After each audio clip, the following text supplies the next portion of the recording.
السلام عليكم، ازيكم عاملين ايه؟ يا رب تكونوا بخير. النهارده هنعمل مع بعض عجينه السمبوسه باسهل طريقه وباسهل مكونات، مش هتاخد معاكي وقت خالص بامر الله. هنبدا ونقول اللهم صل وسلم وبارك عليك يا رسول الله. هنا معايا نص كيلو من الدقيق. بسم الله. نص كيلو كده من الدقيق، ونحط عليهم معلقتين سكر، معلقتين سكر، ونحط عليهم يعني نص معلقه كده او ربع معلقه من الكبيره ملح، ونبدا نقلبهم مع بعض.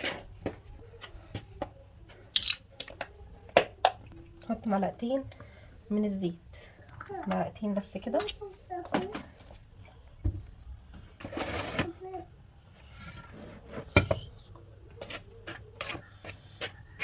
بعدين هنحط لها كوبايتين ميه لحد ما العجينه تبقى متماسكه معانا.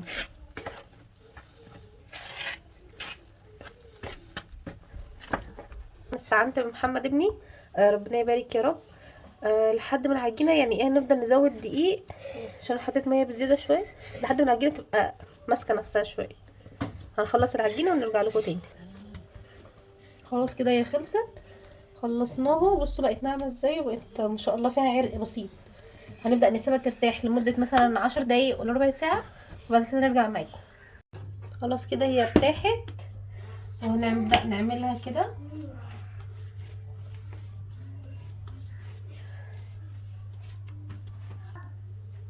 هبدا ارش عليها بس حبه دقيق كده خفيفه.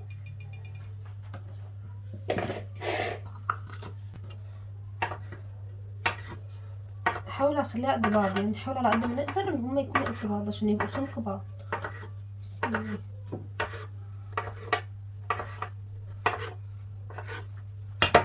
وبعدين نبدا نكورها.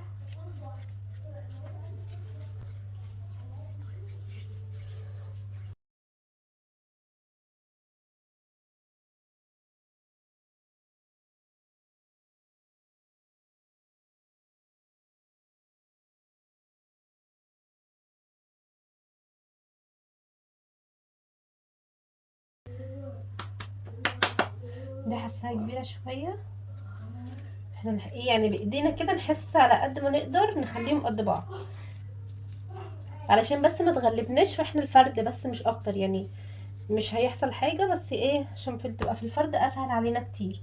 هفردهم كلهم، بعملهم كور كلهم ونرجع تاني مع بعض. خلاص كده انا عملتهم كلهم كور قد بعض على قد ما اقدر. يعني عملت معايا الكميه دي، هنغطيها ونسيبهم ثواني يا حمزه، هنسيبهم حوالي يعني 10 دقايق بس، وهنبدا نشتغل فيهم تاني. خلاص كده بدات خلاص ترتاح. لما ترتاح اكتر هنعمل الطبقه اللي هندهنها ما بين كل طبقه وطبقه. هبدأ بربع كوبايه زيت كده او نص كوبايه، بس كفايه، وعليهم معلقتين من الدقيق، معلقه اتنين، ونبدأ نقلبهم مع بعض. بقى القوام ده كده، بقى القوام بتاع اللي احنا عايزينه.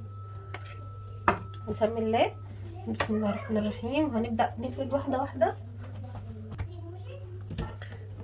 نفردهم.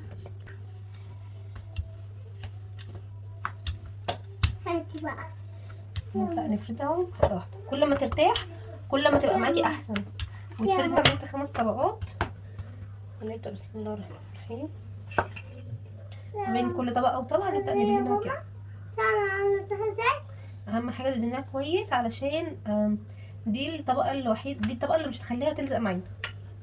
بسم الله الرحمن الرحيم. لا ثواني يا رقية، او طبقة نقلبها كده علشان تبقى كله قد بعض. ثواني يا رقية، لا مش هينفع انت. يعني انا دلوقتي حطيت كل طبقة واقلب بقى الناحية التانية علشان كله يبقى قد بعض. بسم الله. طول ما العجينة معاكي مرتاحة كل مش هتغلبك في الفرد بتاعها. نعمل كده ونقلب، لان بصوا اللي تحت بتكش برده ما بتبقاش قد اللي فوق، فاحنا نحاول على قد ما نقدر. احنا مش عايزين نعملها مدوره، فاحنا بسم الله الرحمن الرحيم.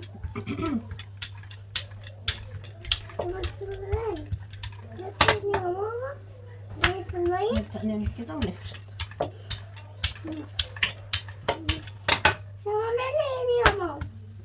كل مرة نقلبها، كل مرة نقلبها، عشان اللي تحت هتلاقيه صغرت واللي فوق بقت يعني كويسة. نحاول على قد ما نقدر نخليها بس ايه مربعة على قد ما اقدر. هنبدأ بقى نسوي الاطراف، علشان طبعا بعد ما بتستوي ما بتعرفيش تعملي حاجة بالاطراف دي. تاخديها كده بسم الله ونعملها واحدة تاني، يعني نلمها كده، لان انت لو سويتيها زي ما هي كده بعدين بتستوي طبعا مش هتعرفي تعملي حاجة بالاطراف بتاعتها، فبتضطري ترميها، فلا حرام يعني. بصوا طلعت حتة كبيرة ازاي. هنبدأ نعجنها كويس. ودي زي ما شايفين كده صينيه المونيا، يستحسن ان هي تكون المونيا، وسخنتها كويس قوي على نار شمعه، يعني نار هاديه جدا. وبعدين هنبدا بسم الله الرحمن الرحيم هننزل عليها. دي بقى لازم تكون ايدينا جنبها. بصوا بدات تعمل كده كده. نبدا خلاص هي تحس ان هي لونها اتغير كده، نبدا بهدوء كده بالراحه بسم الله نبدا نقلبها. عندنا زي اللون ده مش عايزينها تاخد لون خالص، يعني دي كمان خدت لون شويه، فاحنا عايزينها افتح من كده.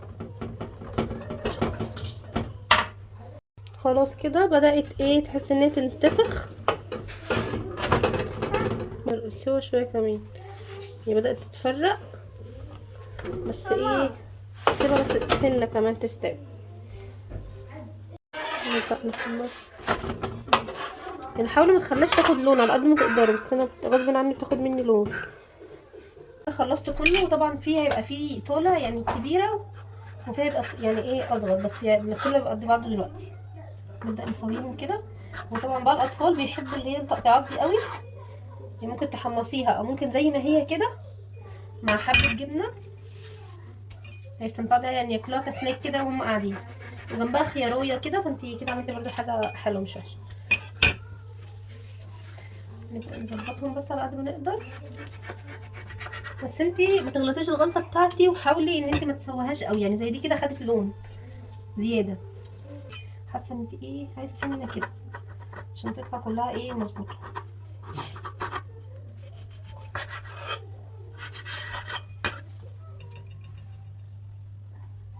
هنيجي بقى بالطول بسم الله.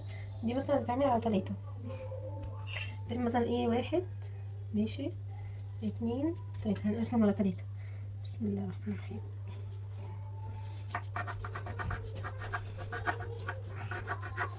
هم كلهم على بعض كده، نبدأ نعمل كده عشان نحاول على قد ما نقدر نطلع قد بعض كله بسم الله.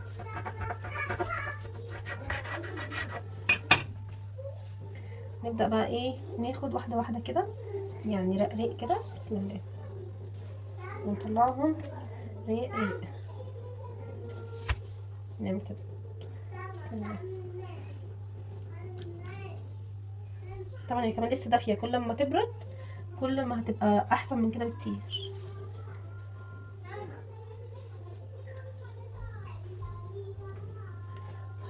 حاولت اغير لكم وضعية التصوير علشان تبقى يعني التصوير احسن. نكمل بقى التفريقات بتاعتها، يعني دي 2 بصوا تطلع بكل سهولة وبساطة بسم الله. بصوا قد ايه بسيطة، وايه عايزة تعمليها بقى يعني تعمليها سمبوسة على طول وتحطيها في الفريزر جاهزة تطلعها التحمير برضو براحتك. عايزة ان انت تحطيها زي ما هي كده، انا بصراحة هحطها كده في الفريزر واطلعها بقى على طول على الحشو بسم الله. بصوا الموضوع بسيط بسيط جدا، ما تخافيش. حاجه زي كده مثلا بتبقى ماسكه شويه عشان هي لسه سخنه، هي لسه في ايدي سخنه.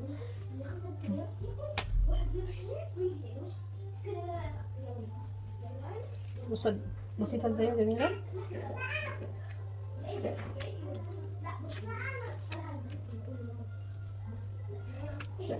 مختلفه عن اللي بتشتريها من بره بكتير، يعني ريحتها بجد تحفه تحفه.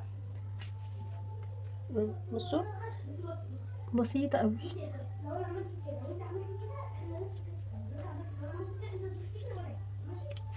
بصوا اكنك بتشيلي ورق كراسه مثلا، بتفرقي ورق كراسه عن بعض.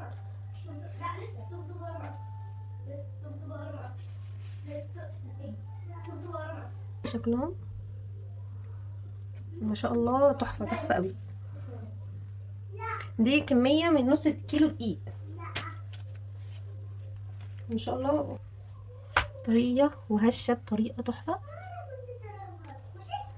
عايزين بقى تعملوها سمبوسه وتشيلوها على طول في الفريزر محشيه براحتكم. انا بصراحه بحب احطها كده في كيس زي ما هي كده، في كيس مفروده كده، واحطها زي ما هي مفروده واطلعها هتفك، وبعد كده ابدا احشيها كأنك بتتعاملي مع اللي انت بتشتريها من بره بالظبط، يعني ما بتفرقش عنها اي حاجه خالص.